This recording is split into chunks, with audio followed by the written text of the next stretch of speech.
Spectrum TV, broadening your horizon.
Coming to you live from Uyo, the capital city of Akwa Ibom State, Nigeria. Let's take a look at some of the headlines. President Tinubu signs order to slash oil project cost. Federal government signs deals with 10 companies to boost gas supply. United States Appeal Court rules that Trump's tariffs can continue. We'll bring you details of these stories and more in a moment.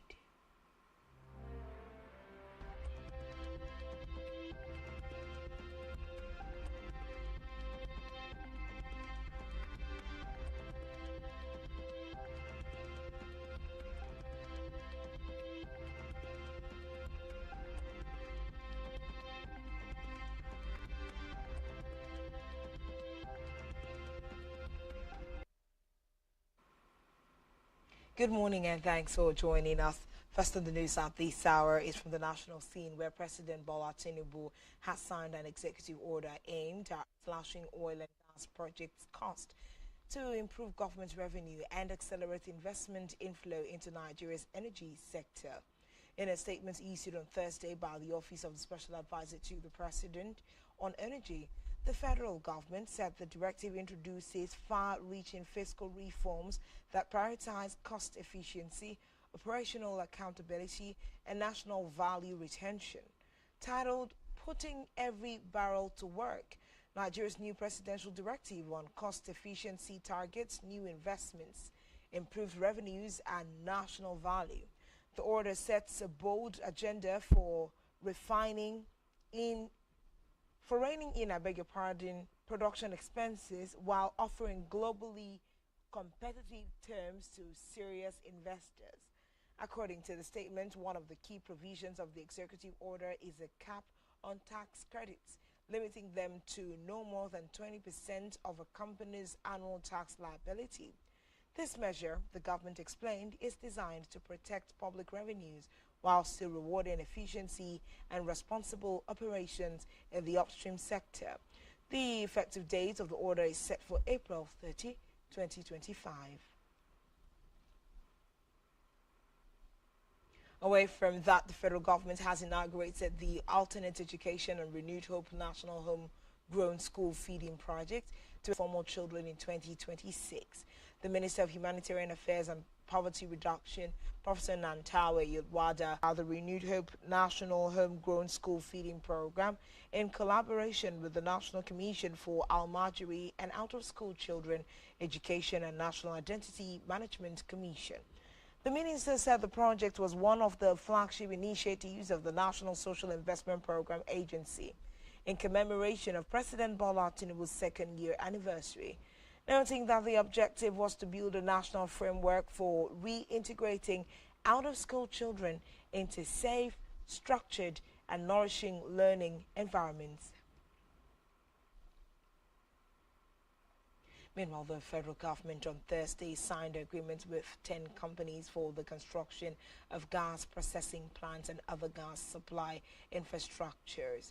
The joint venture investment agreements were signed in Abuja between the Midstream and Downstream Infrastructure Fund and the 10 gas infrastructure promoters. The agreements include the joint venture and operating agreement, the joint venture equity agreement, and the joint venture accounts agreement. Some of the companies involved in the deals are A&T Energy Limited, Subsea 9 Gas, Waterjans International Concepts, and LNG Arete. Speaking at the event, the Minister of State Petroleum Resources, Gas, Ekpe Ekpo, said the deals were part of the government's efforts to unlock the full potential of the gas sector.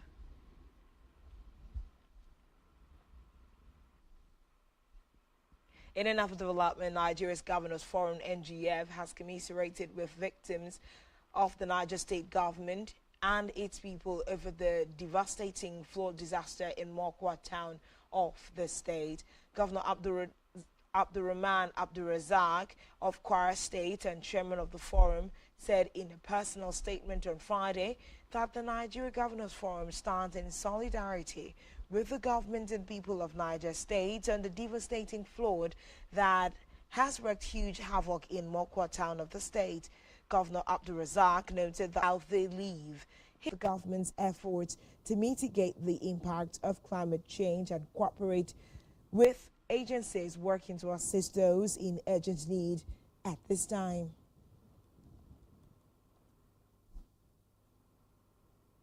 Now from the judiciary, the Court of Appeal sitting in Abuja on Thursday upheld the election of Monday Okpebholo as the governor of Edo State and dismissed the case of 2024 governorship election in the South state of Asue Ighodalo, the candidate of the People's Democratic Party in the September 21st, 2024 governorship election.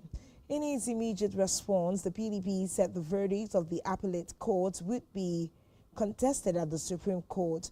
Recall that at the poll last September, Okwebolo of the All Progressives Congress APC secured 291,667 votes to defeat PDP's Igodalo, who got 247,274 votes, and Olumide Akpata of the Labour Party, who came a distant third in the race with 22,763 votes.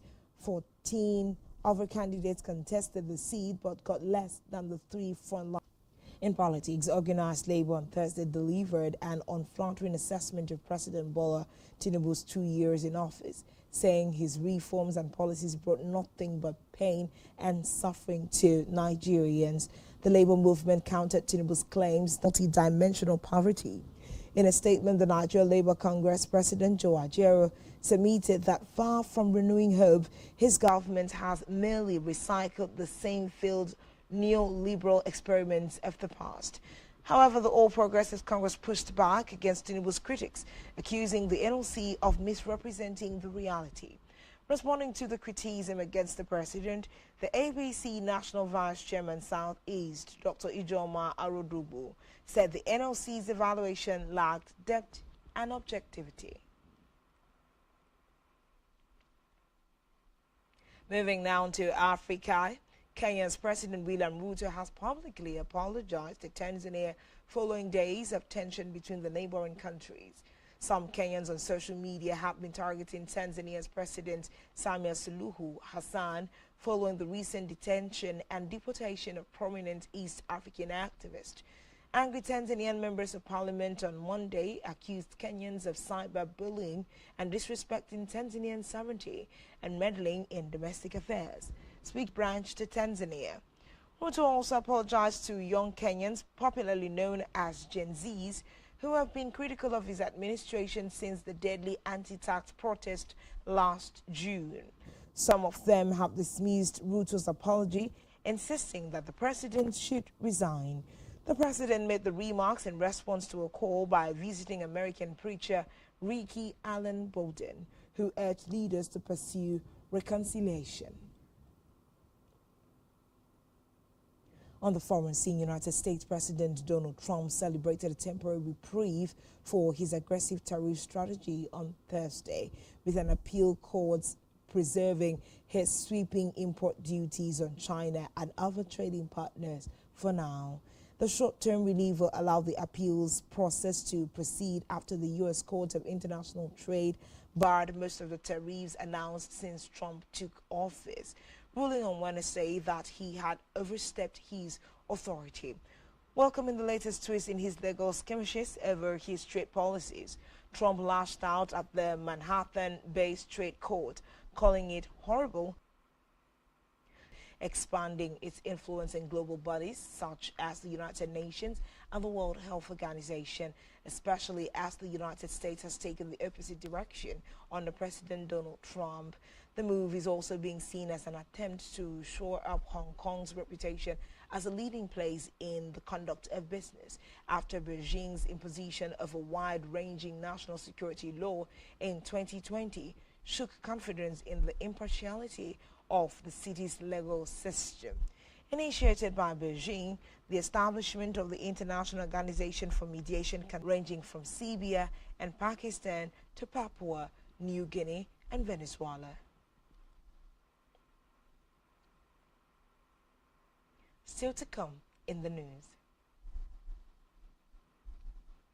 Flying Eagles drawn in Group F with Colombia, Saudi and Norway. Stay tuned for details of these and more in a moment.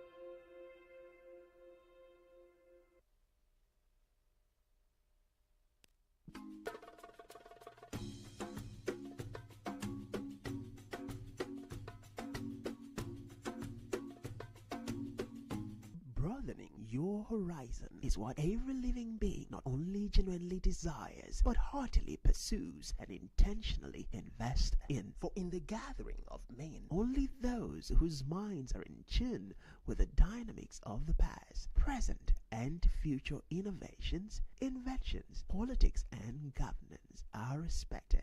We are Spectrum Television, and broadening your horizon is our obsession. That is frequency 12589, symbol rate 26250, polarization horizontal, and join our online community at spectrumtvlive.ng. For further inquiries, please call 0704 158 5642 or 0704 541 7707. Spectrum Television, broadening your horizon. The depth of knowledge, fun, and entertainment you experience on Spectrum Television can never be overstated, especially when you get them all at once. At Spectrum Television, we start your day with insightful political and social discussion, a spotlight on Africa and the world's view. On well-being, we prioritize your health and mental space, staying fit and achieving goals. Stay updated with the business world, of financial markets, and global economic analysis. We bring you all the latest from the world of sports and cutting-edge innovations, looking at the future of tech on Tech Insights. And stay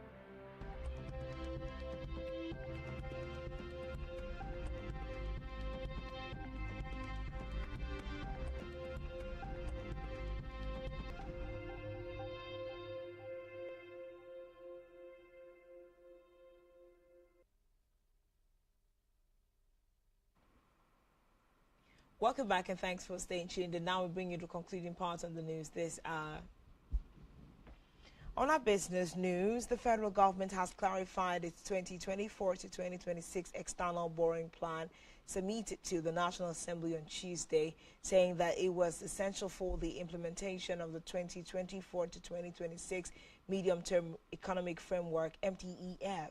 The Federal Ministry of Finance said in a statement that the borrowing plan was for the entire nation, meaning that it included both federal and state governments and does not equate actual borrowing. Several media outlets interpreted the external borrowing plan to mean that the in the 2025 fiscal year stood at $1.23 billion.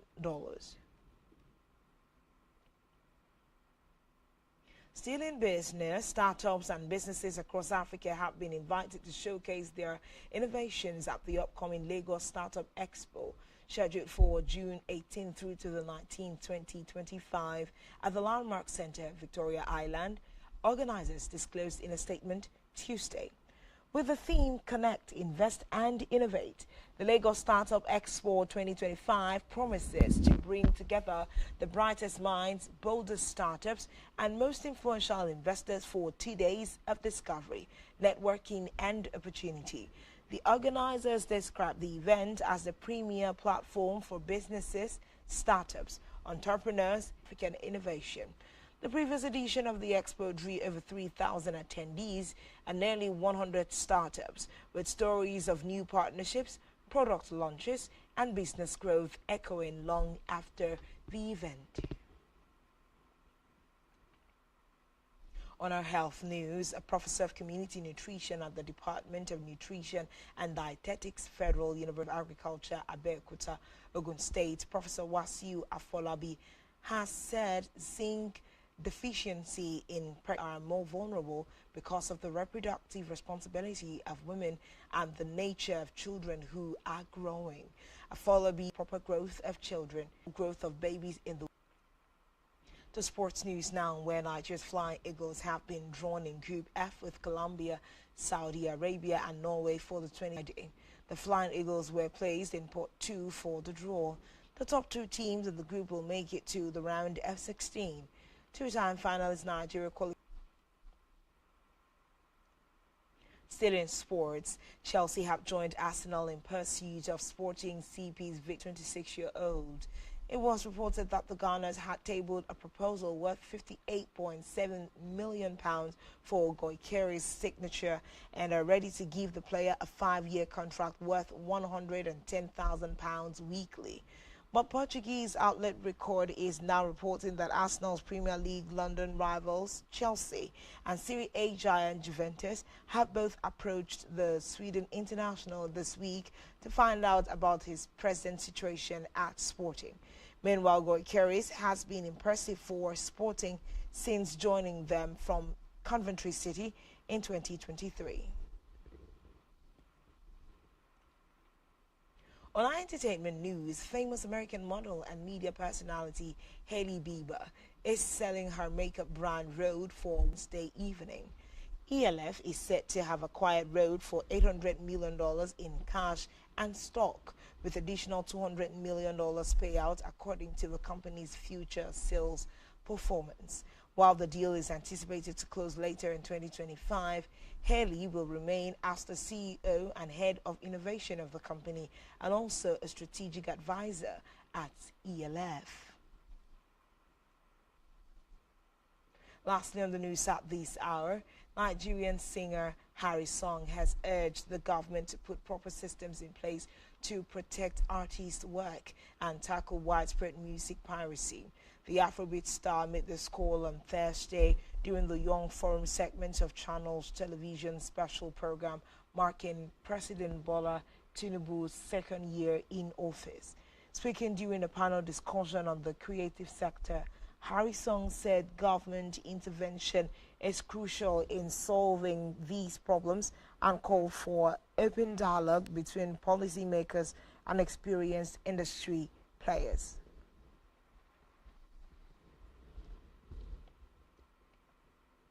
And that's all we have on the news at this hour. Do well to follow us on television. Subscribe to our YouTube channel, all of which you can find at Spectrum Television, SpectrumTVLive.ng. I beg your pardon. My name is Uyai MM. Thanks for watching. Enjoy the rest of your day. Good morning.